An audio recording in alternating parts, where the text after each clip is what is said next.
Chapter.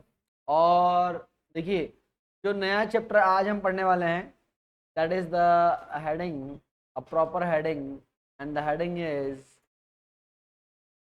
Income from house property. Hindi में बोलते हैं मकान संपत्ति से आय, और इंग्लिश में बोलते हैं इनकम फ्रॉम हाउस प्रॉपर्टी। तो अब क्वेश्चन ये राइज होता है कि भाई इनकम फ्रॉम हाउस प्रॉपर्टी, तो बोले सर हाउस प्रॉपर्टी से होने वाली कौन सी इनकम हम इसमें इंक्लूड करने वाले हैं, ठीक है, और किस तरीके से सारा इसमें काम चलता है। देखिए तो हाउस प्रॉपर्टी की जब इनकम की बात करते हैं तो पहले तो आपको समझना होगा कि हाउस प्रॉपर्टी का मीनिंग क्या। भाई हाउस प्रॉपर्टी का मतलब क्या, हाउस प्रॉपर्टी में हम लोग इंक्लूड क्या क्या करते हैं। तो बात ये आती है कि भाई हाउस प्रॉपर्टी में क्या क्या इंक्लूड करते हैं। तो बेटा हाउस प्रॉपर्टी में ना केवल हम हाउस प्रॉपर्टी को इंक्लूड करेंगे, but also the land attach with the house, यानी कि उस मकान से, उस हाउस प्रॉपर्टी से अगर कोई लैंड है, जमीन का टुकड़ा है, तो वो भी ऐड किया जाता है। फिर बात आती है कि सर हाउस प्रॉपर्टी में क्या सिर्फ रेसिडेंशियल हाउस प्रॉपर्टी लेंगे या कॉमर्शियल भी लेंगे। तो बेटा दोनों हाउस प्रॉपर्टी लेते हैं, रेसिडेंशियल भी लेते हैं और कॉमर्शियल भी लेते हैं, ठीक है। सबसे पहले हम बात करेंगे चार्जिंग सेक्शन जो हाउस प्रॉपर्टी में है, विच इज सेक्शन 22। सेक्शन 22 जो है वो क्या कहता है। देखो बेटा सेक्शन 22 जो हमारा मैंने कहा बेसिक सेक्शन है, वो सबसे पहले बात हमको ये बोलता है कि the assessee must be owner of the house property.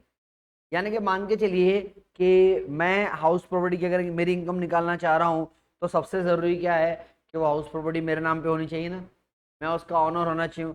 अगर मैं उसका ऑनर हूं तो ही हाउस प्रॉपर्टी की इनकम जो है टैक्सेबल होगी, अदरवाइज नहीं होगी। समझ गया आप बात को। और हाउस प्रॉपर्टी में ना केवल रेसिडेंशियल बल्कि कॉमर्शियल हाउस प्रॉपर्टी भी इंक्लूड होती है। फिर एक क्वेश्चन रहता है कि सर मान लो हमारा तो बिजनेस ही यही है। क्या बिजनेस है कि हमने बहुत सारे मकान बना रखे हैं और उस मकान को हम किराए पे देते हैं। तो सर हमारा तो बिजनेस यही है। तो जब हमारा बिजनेस यही है तो क्या ये जो रेंटल इनकम है ये बिजनेस एंड प्रोफेशन वाले हेड में जानी चाहिए क्या? The answer will be no. आप भले ही प्रॉपर्टी को रेंट पे देने का बिजनेस कर रहे हैं तो भी इनकम कहाँ जाएगी? इनकम जाएगी income from house property. Is it clear? चलिए तो हम लोग पॉइंट्स में इसकी थ्योरी लिखेंगे। तो लिखें आप सबसे पहले section 22, section 22 is the charging section. Section 22 is the charging section, charging section for the house property. Section 22 is the charging section for the house property, which says there must be two conditions. There must be two conditions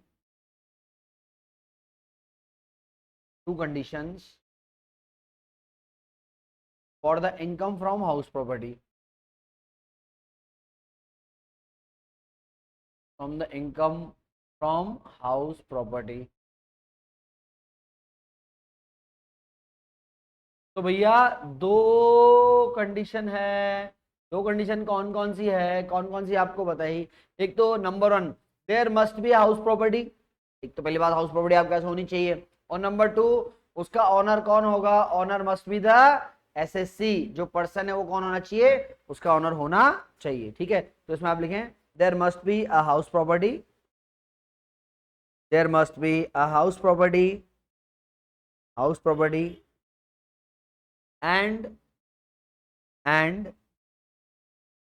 SSC must be the owner of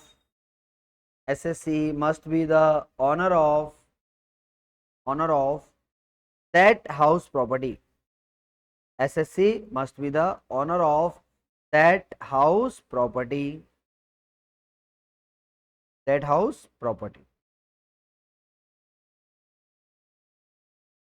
ठीक है, तो दो चीजें आपके पास होनी चाहिए। चलिए तो पहला पॉइंट हम लिखा सेक्शन 22 क्या बोलता है कि हाउस प्रॉपर्टी इनकम चाहिए, तो नंबर 1 क्या होनी चाहिए? एक तो हाउस प्रॉपर्टी हो आपके पास, और नंबर 2 उसका ऑनर कौन होगा? ऑनर होगा एसएससी। ठीक है, चलिए पॉइंट नंबर 2 लिखें।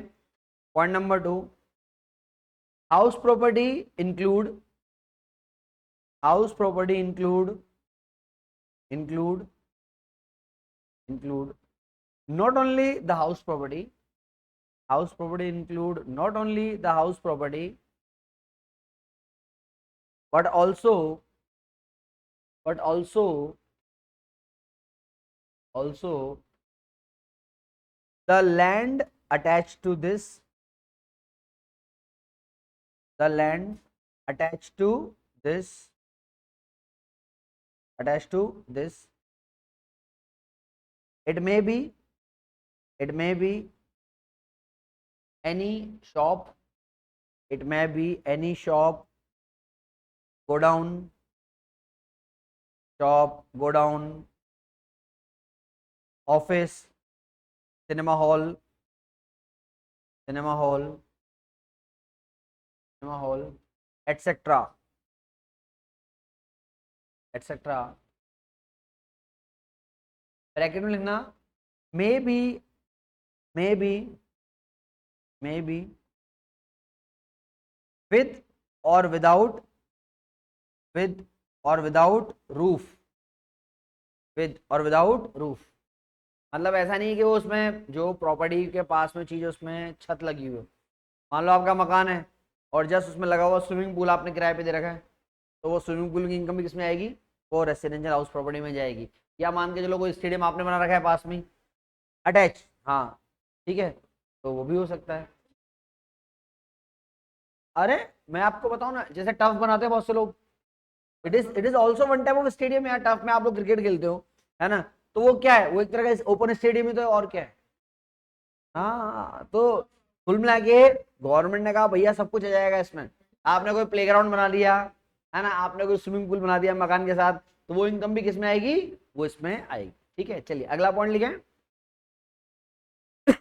नेक्स्ट पॉइंट लिखे बेटा, property include, property include include residential, property include residential, residential as well as commercial property, as well as commercial property, commercial property, है ना। तो हम लोग इसकी बात कर चुके हैं कि आपकी जो प्रॉपर्टी है बेटा, वो प्रॉपर्टी रेसिडेंशियल, रेसिडेंशियल का मतलब जो रहने के काम में आ रहा है, आपके या किसी और को आपने रहने के लिए दिया है, तो प्रॉपर्टी आपकी रेसिडेंशियल भी हो सकती है या फिर कॉमर्शियल भी हो सकती है ना। जैसे आप देखो ना आजकल जो कल्चर चल रहा है, जैसे फ्लैट वगैरह बन रहे हैं, तो उसमें फर्स्ट फ्लोर तक तो दुकानें ही होती हैं, उसके बाद से फिर आपका रेंटल चालू होता है सारा हाउस प्रॉपर्टी का, तो वो सारी दुकानों का रेंट भी किस में आएगा? वो हाउस प्रॉपर्टी की इनकम में आएगा। ठीक है, फिर लिखे next number 3, number 3, if SSC, if SSC, SSC मतलब करदाता, यानी कि आप और हम पर्सन। ठीक है, if SSC has the business of, SSC has the business of let out the properties, let out the properties, let out the properties, then this rental income, then this rental income will also included, rental income will also included in the house property income, in the house property income, house property income। अच्छा, अब एक बात आती है कि मान लो आपके पास कोई ऐसी हाउस प्रॉपर्टी है जहां से आप बिजनेस चला रहे हो अपना, करते हैं बहुत सारे लोग, बिजनेस चलाने लग गए। भाई आपके पास कोई मकान था, अब मकान आपका मेन मार्केट में था, आपने कहा मकान तो छोटा पड़ रहा है, तो आप क्या करते हैं उस मकान में तो चलाते हैं अपना बिजनेस, क्योंकि वो मेन मार्केट में, और खुद के रहने के लिए मकान आपने दूसरे जगह, बहुत से लोग करते हैं इससे। तो आप बात को समझिए, अगर कोई हाउस प्रॉपर्टी ऐसी है जिसमें आप पहले खुद रहते थे लेकिन अब आप क्या करते हैं, या इवन आपने बनाई और शुरू से आप क्या चलाते हैं, उसमें अपना बिजनेस चलाते हैं, अगर उस प्रॉपर्टी से किसी भी तरह की इनकम होती है तो ध्यान रखिए वो हाउस प्रॉपर्टी में नहीं जाएगी, क्योंकि वो प्रॉपर्टी आप किसके काम में ले रहे हो, बिजनेस एंड प्रोफेशन के काम में ले रहे हो, ठीक है। आधा आधा करना पड़ेगा। मान लो नीचे आपकी दुकान है, ऊपर मकान है, तो आधा आधा। आधी प्रॉपर्टी अपन मान लेंगे बिजनेस की, उसको यहाँ बात ही नहीं करेंगे। आधी प्रॉपर्टी जिसमें आप खुद रह रहे हो उसकी बात कर सकते हैं, ठीक है। हाँ जी, लिखे इसमें बेटा आप लोग। If any house property, if any house property, any house property has been used for, has been used for, any house property has been used for business and profession, any house property is used for business and profession, business and profession, in that condition, in that condition, in that condition, this property, this property will be a business property, will be a business property, business property, property, and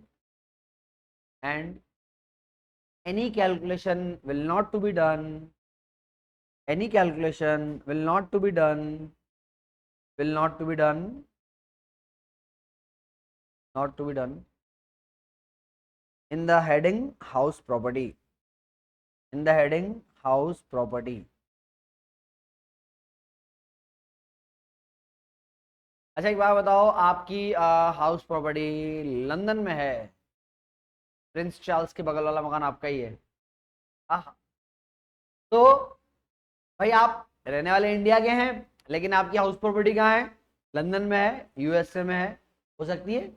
मान लो किसी की पाकिस्तान में पुश्तैनी हवेली है तो है, किराया आ रहा है वहां से, तो क्या वो इनकम भी इंडिया में टैक्सेबल होगी? The answer is yes. House property include both property situated in India as well as rest of the world, ठीक है। तो लिखिए अगला point, house property include, house property include, house property include any property in India, house property include any property in India, in India as well as in the foreign country, as well as in the foreign country, foreign country. House property include any property situated in India, situated in India as well as in the foreign country, ठीक है। अच्छा मान लो एक ही house property है, लेकिन वो house property 4 भाइयों के नाम है, अब क्या करोगे आप? 4 भाई है, 4 भाइयों के नाम है, तो इनकम किसकी मानी जाएगी? देखो अगर फादर ने कुछ लिख के दिया है कि भाई 4 हैं मेरे बेटे, चारों के लिए बराबर है, तो ठीक है, नहीं लिख के दिया तो भी बराबर मानेंगे। लेकिन मान लो पिताजी जाते थे लिख गया कि 50% इनकम तो बड़े बेटे की रहेगी एक की, बाकी बचे हुए 50% में तीनों बराबर के पार्टनर रहेंगे, तो हम वैसे कर लेंगे अगर एज पर विल है, ठीक है। अदरवाइज नॉर्मली ध्यान रखिए, अगर किसी हाउस प्रॉपर्टी में ऑनर एक से ज़्यादा होते हैं तो जो भी इनकम आएगी ना बेटा, वो सारे ऑनर में इक्वली डिवाइड हो जाती है, या तो इक्वली या एज पर द एग्रीमेंट जो उन्होंने कर रखा है, ठीक है। चलिए लिखिए अगला point, if if there is, if there is more than one owner, there is more than one owner, one owner, then the income will be, then the income will be, income will be distributed, income will be distributed, distributed to all the co-owners, to all the co-owners, all the co-owners equally, all the co-owners equally,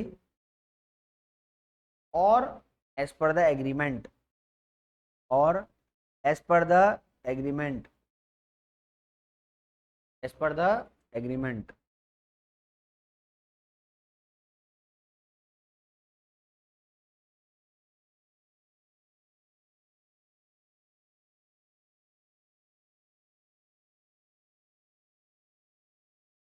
चलिए अब अगला point समझते हैं। अच्छा आपको पता है जैसे अपन मकान वकान किराए पे लेते हैं ना, तो कई बार जैसे मान के चलो आपने फ्लैट देखा किराए पे, तो मकान मालिक ने कहा कि यार ये फ्लैट है ना आपको फुली फर्निश्ड मिलेगा, या वैसे खाली फ्लैट नहीं देते हम लोग, फुली फर्निश्ड देते हैं। बोले सर फुली फर्निश्ड का क्या मतलब?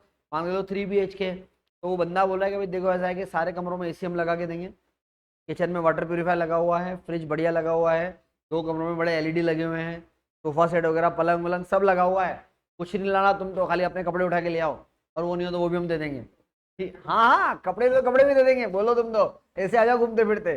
तो अब आप लॉजिक समझिए, अगर भाई चक्कर पड़ गया, हाउस प्रॉपर्टी ऐसे किराए पे मिल रही है, अभी ऐसे हो मैं आपको बताऊं, मेरा एक दोस्त है, तो मेरे दोस्त का रिलेटिव है, उसने एक मकान लिया है रेंट में बॉम्बे में, तो उसने मेरे को बोला फोन पे, बोले यार उसके कमरे में मैंने AC वेसी लगवा दिया। तो मैंने कहा उसको तो 2 महीने रहना है खाली। बोले 2 महीने AC लगवा लिया? बोला नहीं AC किराए पे मिल रहा है, हजारों महीना AC का किराया है, इंस्टॉल करके दे गए, 2 महीने बाद उतार के ले जाएंगे, 2 महीने का किराया 2000, पलंग का किराया 500 रुपये महीना। दैट इज द बिजनेस, ऐसे चल रहा है भाई। आपको 2 महीने रहना है ना, आपने कहा मेरे को 2 महीने या 3 महीने रहना है, बढ़िया सा पलंग दे जा, उतना ठीक है, ये 500 रुपये महीने का किराया है, ये 1000 महीने का किराया है, पलंग का किराया, गीजर चाहिए, बोले गीजर का किराया 200 रुपये महीना है। तो इस तरीके से चीजें मिलती हैं आजकल। ठीक है, तो बात को आप समझिए, उसको हम लोग बोलते हैं कंपोजिट रेंट। मान लो आपने एक फ्लैट लिया है किराए पे, ठीक है, फ्लैट आपने किराए पे लिया, और जो मकान मालिक था, जैसे मान लो मेरा ही मकान है और आपने फ्लैट किराए पे लिया, मैंने कहा देखो बेटा महीने का किराया आपका लगेगा कितना, 50,000 रुपये, 3 BHK एकदम लग्जरियस फ्लैट है और सब कुछ है इसके अंदर। आपने कहा ठीक है सर दे देंगे 50,000 महीने का किराया।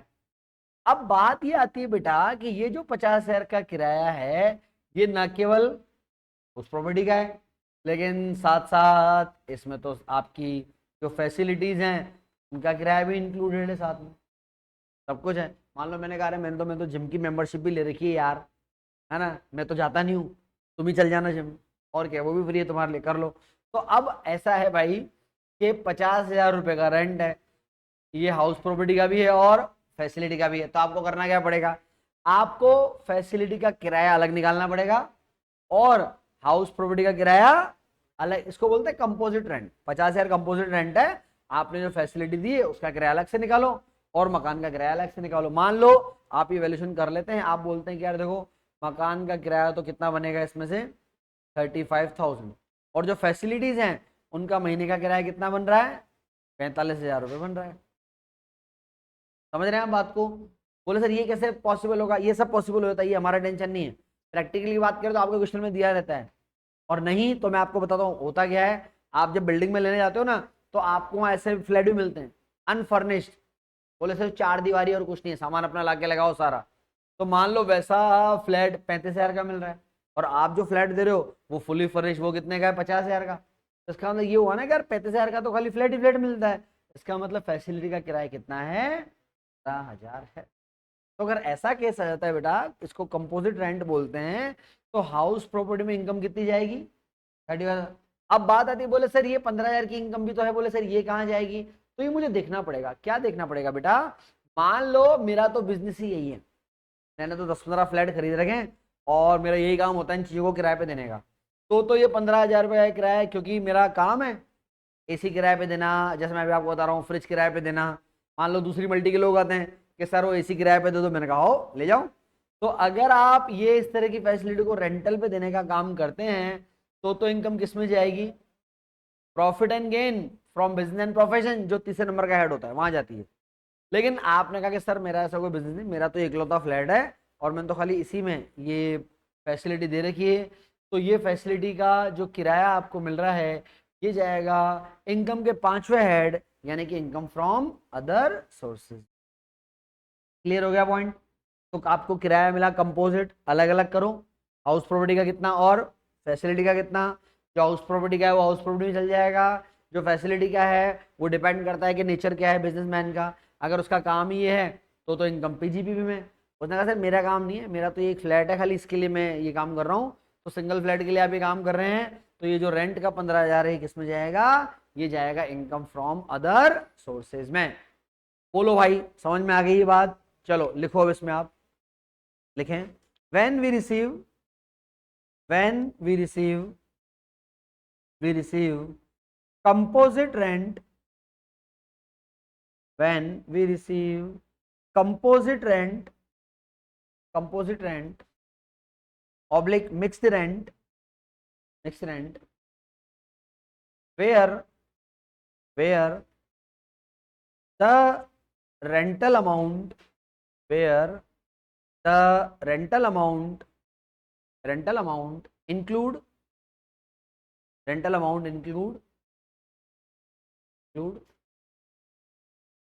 the rent of house property,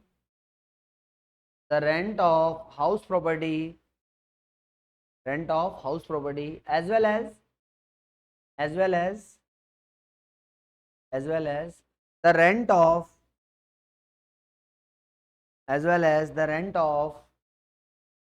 other facilities,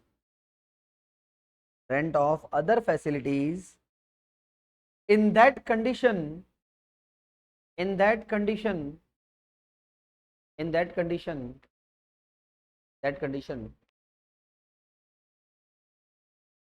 we will separate in that condition we will separate the total rent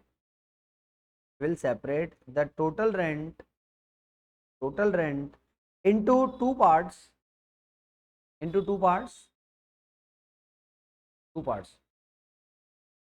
point number A, rent for house property, and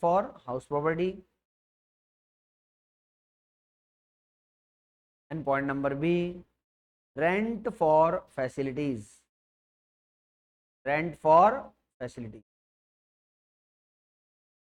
दो पार्ट हो गए। तो आपको जो किराया मिला वो कितने पार्ट में डिवाइड किया आपने? दो पार्ट में, कि भाई हाउस प्रॉपर्टी का किराया तो ये रहेगा और अदर फैसिलिटी का किराया ये रहेगा। अब नीचे एक नोट आप लिख लो, income of point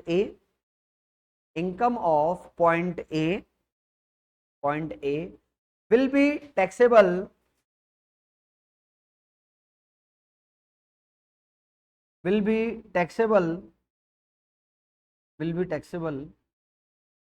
under the head income from house property,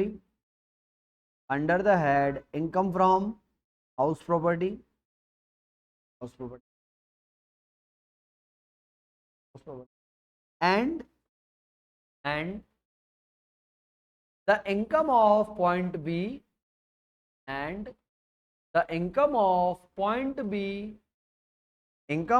point B will be taxable in the PGBP का फुल फॉर्म होता है profit and gain from business and profession, है ना।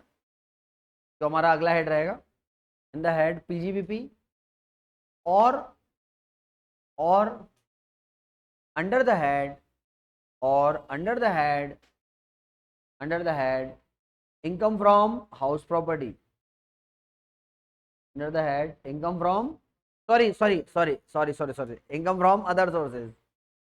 income from other sources, ठीक है। यहां तक हो गया? कितने पॉइंट लिखे हमने ये? चलिए जितने, ओके ये हमारा डिस्कशन का पॉइंट नहीं है। आपने जितने पॉइंट लिखे हैं बहुत बढ़िया, वेल एंड गुड, है ना। ये हमारा देखो पहले तो ना एक बेसिक इंट्रोडक्शन हो गया कि हाउस प्रॉपर्टी में क्या क्या इंक्लूड होता है, इनकम कैसे कैसे आ सकती है ना। ये सारी चीजें हमारे पास आ गई। अब मैं आपसे बात करता हूँ नेक्स्ट प्रैक्टिकली जब हम चलेंगे। तो बेटा यहाँ पर है ना, देखो आपकी जो हाउस प्रॉपर्टी होगी ना, जब आप इनकम निकालोगे तो हाउस प्रॉपर्टी आपकी तीन तरीके की हो सकती है। तीन तरह की कौन कौन हो सकती है बेटा? एक तो हो सकती है सेल्फ ऑक्यूपाइड का मतलब जिसमें आप खुद रह रहे हैं, खुद विराजमान है जहां पर, वो तो होती है सेल्फ ऑक्यूपाइड। एक होती है आपके पास एलओपी, इसको हम प्यार से क्या बोलेंगे? एसओ। क्या बोलेंगे? एसओ। एक होगी आपकी एलओपी। एलओपी का मतलब लेट आउट प्रॉपर्टी का मतलब जो प्रॉपर्टी आपने किराए पर दी है। तो ये दो तो ठीक है, एक तो एसओ और एक आपका एलओपी। एक आएगा डीएलओपी। बोले सर ये क्या बीमारी है? ये होता है deemed to be let out. बोले सर ये क्या बीमारी होगी deemed to be let out? ये मैं आपको बताऊंगा। Deemed to be let out, मैं छोटा सा इंट्रोडक्शन यहाँ इसका देता हूं, जब हम आगे पढ़ेंगे अभी इस चैप्टर में डिटेल में पढ़ेंगे। देखो क्या है, सरकार ने बोला इनकम टैक्स रूल ने कि आप ज्यादा से ज्यादा कितनी प्रॉपर्टी को सेल्फ ऑक्यूपाइड के पर्पज में ले सकते हो? दो को आप ले सकते हो। पहले तो एक ही था, ये दो भी अभी हुआ थोड़ा टाइम पहले, पहले तो एक ही था, है ना। मान के चलो भाई बड़े आदमी हैं, एक बंगला आपका गोवा में है, एक महाबलेश्वर में है ना, एक आपकी हवेली जयपुर के अंदर है, और एक आपका फार्म हाउस शिमला के अंदर है, और एक फार्म हाउस स्विट्जरलैंड में भी है। 5 मकान है मेरे पास, तो क्या करूं, पैसा ही ज्यादा हो रहा है। मतलब मेरे पास तो नहीं हो रहा, और मान लो इनके पास हो रहा है, 5 मकान है इनके पास। तो अब मैं शॉर्ट में बता रहा हूं, मैं फिर बोल रहा हूं, डिटेल में आगे बता दूंगा। क्योंकि क्या होता है, जो सेल्फ ऑक्यूपाइड, भाई आप जिस मकान में खुद रह रहे हो, अच्छा एक बात बताओ, अगर आप किसी मकान में खुद रह रहे हो तो उसकी इनकम होती है क्या? अगर मैं मकान में खुद रह रहा हूं तो होती है क्या? नहीं होती, उसकी इनकम जीरो मान लेते हैं। तो बढ़िया है, जीरो इनकम मान रहे हो आप।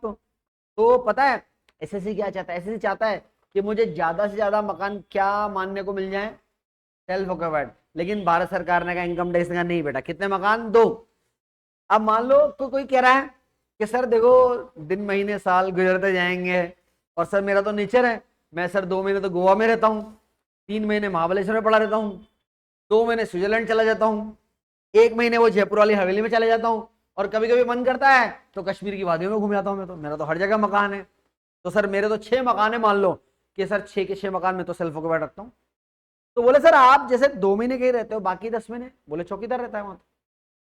अब अगर एक बात समझो आप, अगर 6 के 6 मकान आपके लिए खुले छोड़ दिए, और आपको राइट दे दिया जाए कि हाँ ठीक है जितना मन है उतना सेल्फ ऑक्यूपाइड मान लो, तो आप इनकम जीरो पे लाके खड़ी कर दोगे। और आप तो ऐसे होशियार साले, खुद तो जाओगे 2 दिन रहने के लिए, है ना, वहां फोटो वोटो खिंचा लिए, बाद में उसको किराए पे चढ़ा रहे हो। चौकीदार को बोला भाई देख मेरे जाते हैं बोर्ड लगा देना अवेलेबल ऑन रेंट, और दे देना तू 1000 रुपये कमरा, कोई दिक्कत नहीं है। तो आप ऐसा भी तो कर सकते हो ना, नहीं कर सकते? कर सकते हो।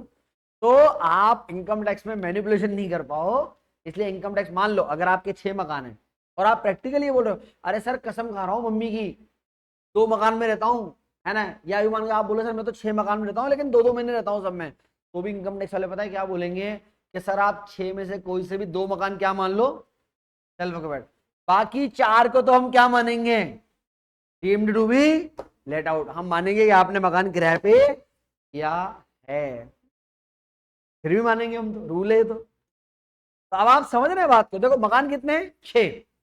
हर मकान में कितने कितने महीने रहते हैं? 2-2 महीने। तो यार एक बात बताओ, क्या आपने कोई गुनाह कर दिया क्या? ये प्रैक्टिकली आप ऐसे करते हो कि 2 महीने रहते हो, बाकी मैंने आपने चौकीदार लगा रखा है, भाई हैं आपके पास पैसे यार क्या करें। अब आपने गवर्नमेंट से कहा सर मेरे पास है पैसे, मैं क्या करूं, मेरा मन ही लगता कहीं ज्यादा। और भाई मान लो 6 जगह हैं, और आपकी 6 पत्नियां भी हो सकती हैं, ये पॉसिबिलिटी है ना। आप हर किसी का 2-2 महीने रहते हो, रह लेते भाई, क्या करें, अब रहते तो रहते। तो और बाकी सारा टाइम जो है वहाँ रेंटल होता है, या मान के आपके पास खाली रहता है, सर मेरा तो कुछ है ही नहीं। तो भी सरकार ने बोला कि भाई ऐसा नहीं चलेगा, आप कोई से गुप्ता जी देखो 6 मकान मत लेना, वरना बहुत दिक्कत हो जाएगी आपके लिए। एक ही बीवी और एक ही मकान सही रहता है, ठीक है। चलिए तो ओ भाई इधर देखो 6 मकान है, 6 में से सेल्फ ऑक्यूपाइड कितने माने जाएंगे? 2। बाकी सरकार ये मानेगी कि 4 मकान आपने किराए पर चढ़ा रखे हैं, और उनकी इनकम निकाल के आपको उस पर इनकम टैक्स देना पड़ जाएगा। तो कई बार ऐसा होता है आपने मकान ले लिया, और आप भले चंगे आप बोलो सर मैंने तो कुछ कमाया भी नहीं, फिर भी आपको टैक्स देना पड़ सकता है उसके ऊपर, पॉसिबिलिटीज बात। पर क्या है ना बेटा, देखो एलओपी तो मतलब आपने एक्चुअल रेंट पे दिया, वाकई में दिया आप, और डीएलओपी का मतलब सरकार ने कहा हम ये मान रहे हैं कि आपने किराए पे दिया है। आप चिल्ला रहे हो अरे सर नहीं दिया नहीं दिया, बोलेंगे हम नहीं मानते, हम तो क्या मानेंगे कि आपने मकान किराए पे दिया हुआ है। अभी आप ये मत सोचो कि इसकी इनकम कैसे निकलेगी, वो तो मैं आपको निकालना बताऊंगा कि कैसे कैसे इनकम निकल जाती है ऐसे मकानों की।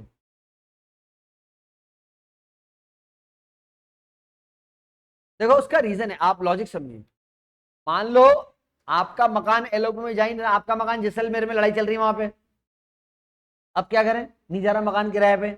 या मान लो आपकी हवेली तो बहुत अच्छी है, लेकिन एक दिन कोई वहां रहने गया, उसने कहा यहाँ तो झन झन झन आवाज आती है रात को, कोई पायल छनकती रहती सर रात को। बोले मैं तो हॉन्टेड प्लेस डिक्लेयर हो गया, वो कोई आता ही नहीं वहां रहने, इवन आप खुद ही नहीं जा रहे, तो भी क्या मान लिया जाएगा, deem to be let out. वैसे देखो समझदार आदमी यही करेगा, समझदार आदमी बोलेगा कि यार अगर सरकार वैसे क्या मान रही है, डीएलओपी मान रही है ना, तो बढ़िया है, इसको एलओपी कर दो ताकि एक्चुअल में किराया लग जाए। तो गवर्नमेंट तो चाहती है, आप खाली क्यों रख रहे हो?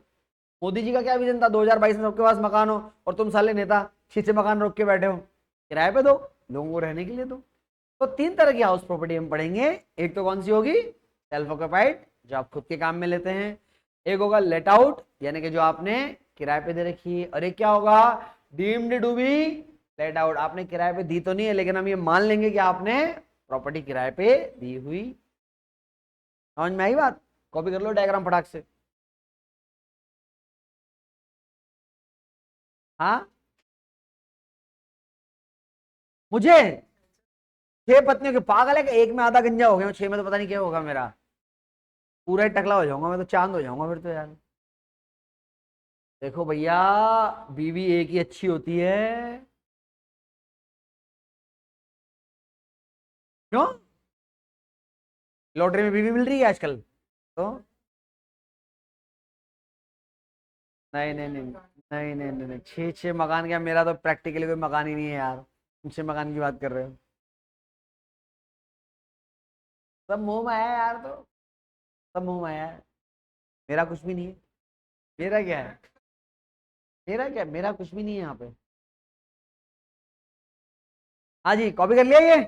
चलिए, बाकी अब हम लोग कल से इसको पढ़ना स्टार्ट करेंगे आगे, जिसमें हम देखेंगे म्युनिसिपल वैल्यू क्या होता है, फेयर रेंट क्या होता है, एक्सपेक्टेड रेंट और स्टैंडर्ड रेंट। ठीक है, ये सारी चीजें हम लोग कल पढ़ेंगे। ठीक है ना?